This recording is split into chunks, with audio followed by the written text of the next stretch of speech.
देखो छिए फोन लगा के कहां छै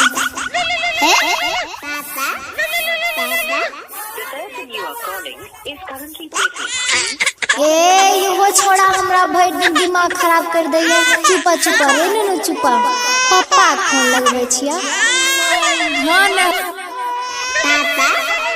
हां हेलो हां हेलो कतै रहे छी मोबाइल छोड़ के यो हमर दिमाग खराब कर देलकै। अरे बरगाई बा मैं काम पर ये बोल की बात छै। कहले ना हिसाब बारी दे देलक ठेकेदार। अरे दे दल के परसू आब रहलियो गांव। हां त सुनियो की लेके आबै छी हमरा ले पता है ने अहाँ के। ई बरगाई की लागे बोल की लागे जल्दी बता। टाइम नै छै जल्दी बता।